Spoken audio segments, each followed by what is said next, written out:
Hello, everyone. Welcome to a new week here. Hope you're all doing well and you had a wonderful weekend. A few very important updates.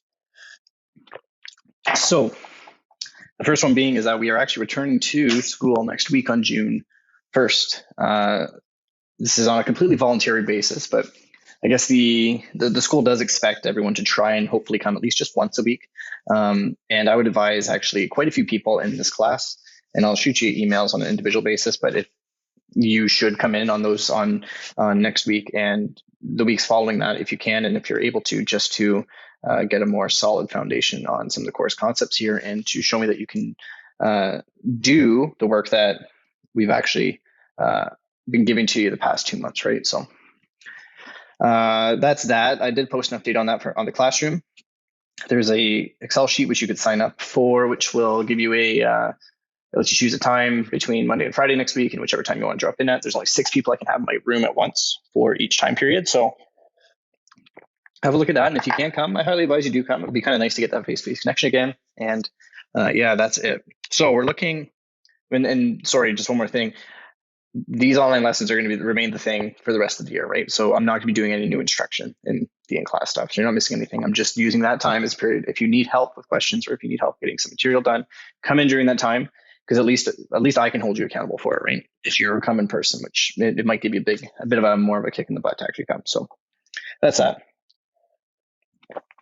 So we're looking at similar figure today, which is the title of the unit. We got a title drop there, and we're looking at how we can kind of relate or compare similar figures when we're in a more mathematical or exact way. So what we can say, basically, a similar figure is any two or more similar shapes, we could say similar or identical shapes, which have been made smaller or larger by some amount, So essentially, I'm using very vague terms here, and we're going to turn this into a more exact picture. Smaller or larger, we're essentially, this is also known as scaling up or down by some amount, and that amount is usually called a factor. So we can combine these two. We could say it's basically scaling a shape up or down by some factor. We can illustrate this. I can illustrate for this super nicely. And let's say that we just had just a basic triangle like this. Okay.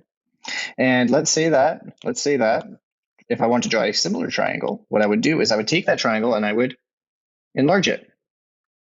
So this would be a scaled up version. But what could I also do? Well, we say that we can either scale it up or we can scale it down, right? And so there's our scaled up. So what I'm going to call this this is our original. And let's make these different colors actually. Oops.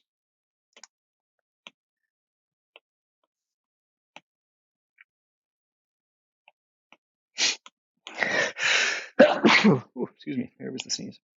So that's the original. This was the scaled up. And then our red one over here was our scaled down. And the next question I'm going to ask you is what's similar? What makes these two triangles here, the scaled up version and scaled down version, similar? Because obviously they're not similar in their lengths, right? In their side lengths, because our scaled up version, the side lengths are much, much bigger, right? But the scaled down version, they're much, much smaller. So what makes these triangles similar?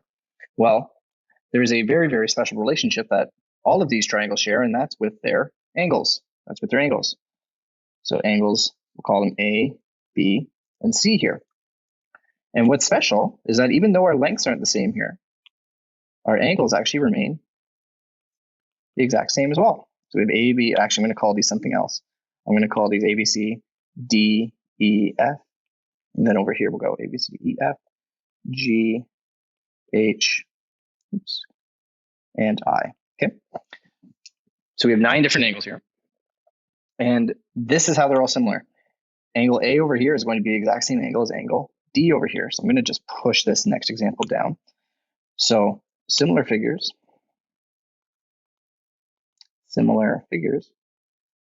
or shapes share the exact same angles. Okay, share the exact same angles. And all we're saying, I'm just backtracking a little bit here. All we're saying with this blue side in comparison to the green side here, this blue side is blown up this green side by, let's say this blue side is 2 times as big. And we could actually figure out what those ratios are and figure out how much something is scaled up or scaled down by comparing the side lengths and using angles to help us do that. So what we can say is angle A is equal to angle D, angle B is equal to angle E, and angle C is equal to angle F, right? I'm just matching up our angles here: angle F, angle C, angle E, angle B, and angle D, and angle A. What else is equal? Well, we have angle A is equal to D, which is also equal to what? It's equal to G over there, angle G. Same thing with angle B is equal to angle E, which is equal to angle H. And then angle C equals angle F, which is equal to angle I, GHI. And let's color code these just to show that they are in line with each of their triangles here. And what do we got here? What do we make it? Red. Right? And so this is the big part here, is this must hold true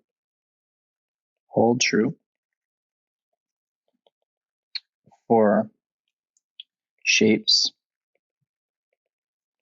to be considered similar. Okay. If at any point there's that angle changes between, let's say that angle E was different than angle B here, if that ended up changing, they wouldn't be similar anymore. We can't call them similar. So let's look at an example and something that I would ask you on an assignment or a quiz. Just bring this to a new page here, might as well. The quadrilaterals ABCD and WXYZ are similar. So we have ABCD over here, ABCD, that's how we're labeling this one, and WXYZ. They're saying these are similar. State the corresponding sides and angles. So all we need to do with this one, all we need to do is figure out which angles are similar. Okay. So you can say that angle A is equal to angle W. Okay. Angle B is equal to angle X. Angle D is equal to angle, what do we got over there? Actually, let's do angle, let's keep going around the circle. Angle C is equal to angle Y, and angle D is equal to angle Z, right? But we can go one step further with this, because we've stated the corresponding angles so far. These are the corresponding angles. Corresponding angles, right? That's all well and good. But what about corresponding sides? What about the corresponding sides, right?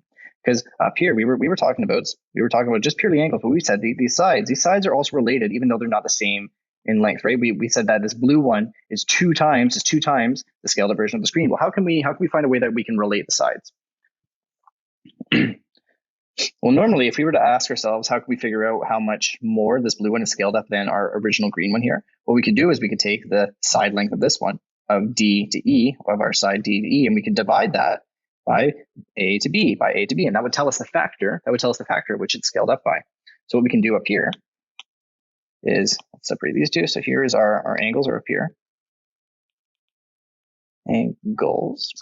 And let's do our sides down here. Let's do our sides in pink. And what we're going to say is AB, just side AB,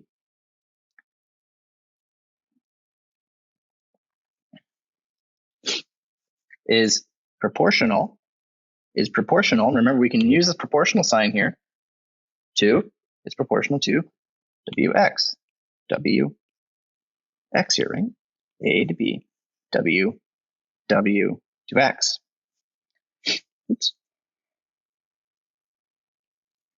And what we're going to say with this is that if these are two truly similar figures, that means that all of these sides, so A to B, B to C, C to D, A to B, WX, X to Y, Y to Z, W to Z, they all have to be scaled down by the same amount, or their proportion to one another. Their proportion, so B to C's proportion to X and Y has to be the same proportion that A to B got scaled down, right? Because that wouldn't make sense if A to B got scaled down, or let's say in this case, A to B got scaled up by a factor of 2. So this is twice as big. And then it would be weird to say that X and Y also didn't become twice as big as B to C, right? Because if that wasn't true, then we'd see a weirdly shaped thing here, and it wouldn't have the same angle necessarily, right? So it makes sense to say that if A to B was scaled up 2 times, that means that B to C was scaled up 2 times, which means C to D was scaled up 2 times, and A to D was scaled up 2 times, which is X to Y, Y to Z, and W to Z. So what we could say is AB over WX is also equal to, let's go to our next side. Let's do B to C.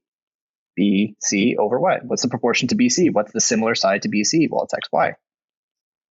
And that's also got to be equal to the proportion of C to D to Y to Z.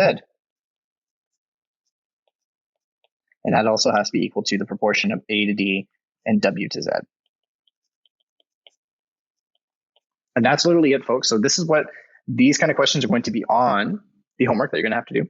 And I will leave you with that. We have a nice another short video. I hope to see some of your smiling faces next week, starting June 1st. Please keep your eyes peeled for any updates as we near the end of this year, because things are going to be ramping up. It's going to be a lot different than every other school year, right? We never really tackled this. So anyways, I hope you're all doing super duper well, and we'll reconnect on Wednesday. Okay. Take care, folks.